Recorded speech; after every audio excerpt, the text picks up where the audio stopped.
নমস্কার। Glimpses of ancient history চ্যানেলের দশম নিবেদন। আমি শ্রী হেমন্ত শাসমল। সুদূর ইউএসের অন্যতম ও বিস্ময়জনক দর্শনীয় অতীব প্রাচীন প্রায় 100 মিলিয়ন বছর পূর্বের এক প্রাচীন পুরাতাত্ত্বিক স্থানের বিবরণ আজ শোনাব।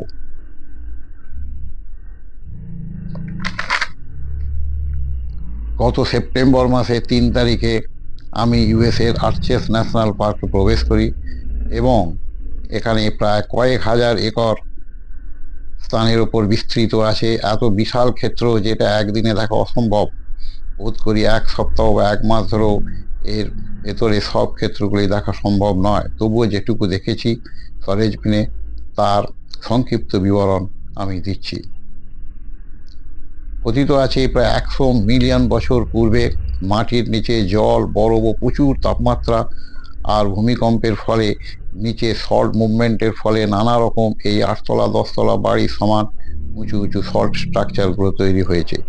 সৃষ্টির অতীতে নাকি শত শত হাজার হাজার দৈত্যকায় পিলার ও কাঠামোগুলো আরও অনেক উঁচু ছিল, কিন্তু কালের প্রকোপে বাতাসে তীব্র তেজ, বৃষ্টি, তুষারপাত এবং ভূমিকম্পের ফলে তা ভেঙে অনেক ছোট হয়ে গেছে। এখানকার সর্বাপেক্ষা আকর্ষণ তীব্র বাতাসের তেজে লবণাক্ত এবং সল্টেড স্ট্রাকচারগুলো নানা রকম আর্চ তৈরি হয়েছে। কম করে 2000 বিভিন্ন ক্যাটালগের আর্চ তৈরি হয়েছে, তার মধ্যে বেশ কয়েকটি উল্লেখযোগ্য। এছাড়া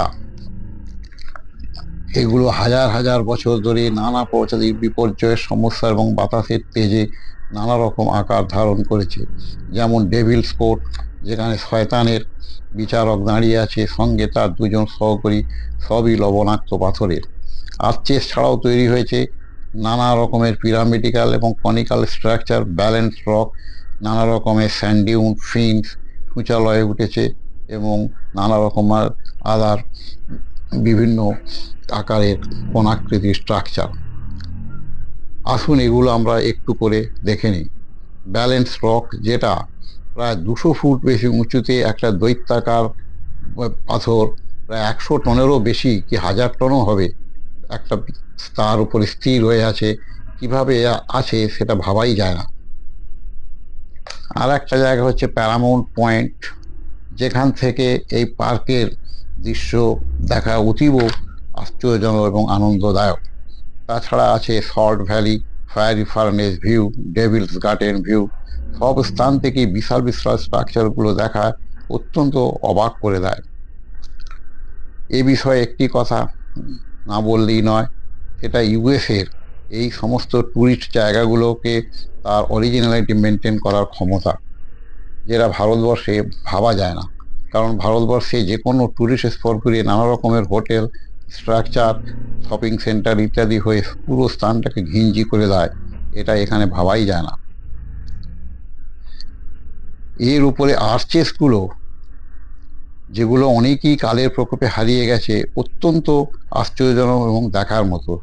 তার মধ্যে ট্যুরিস্ট, মাফ করবেন, টারেট আর্চ, নর্থ ভিউ এবং সাউথ ভিউ, যাকে double arch, delicate arch, sand dune arch, broken arch, skyline arch, pine tree arch, tunnel arch এবং সর্বোপরি ল্যান্ডস্কেপ আর্চ। এগুলো সত্যিই দেখার মতো। আমি ছবিতে সবই পরপর দেখিয়েছি, আপনারা একটু দেখবেন।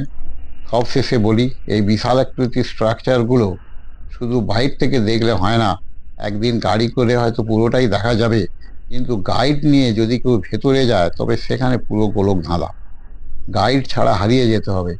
আমরা একটাই ভেতরে ঢুকেছিলাম, কিছুটা ঢোকার পর দেখি এখান কিছুটা, এবং সেখানে দেখে আমরা অত্যন্ত আশ্চর্যিত হয়ে যাই, আর ভেতরে ঢোকা সম্ভব নয়। এবার বলি এখানকার উদ্ভিদ ও জীবজন্তুর কথা।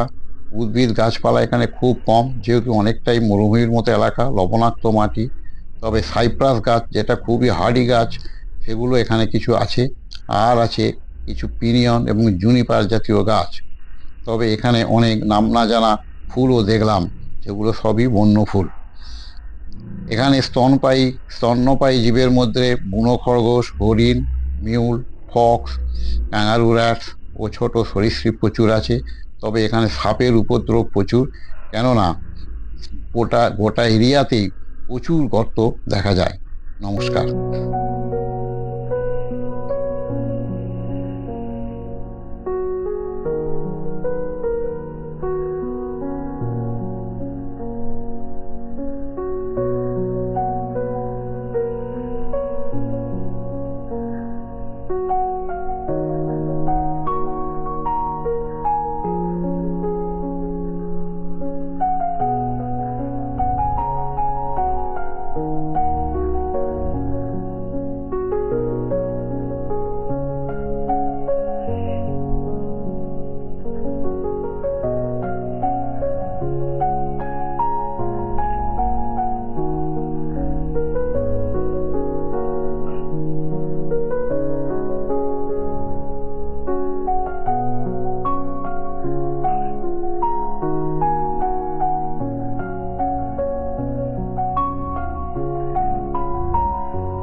এটা Arches National Park, Devil Court House, USA,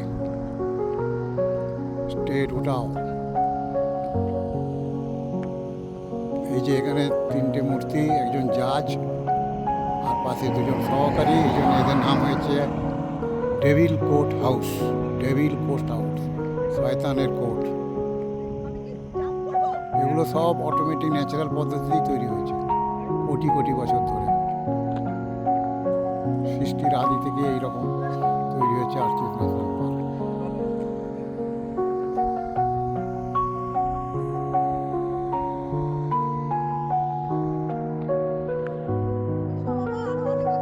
হ্যাঁ,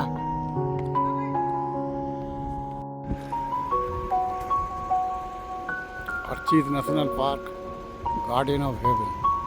ঘাট, যেন সব ঘাট দিয়ে দাঁড়িয়ে আছে সমস্ত। সৃষ্টির আদি থেকে এইভাবেই তৈরি হয়েছে।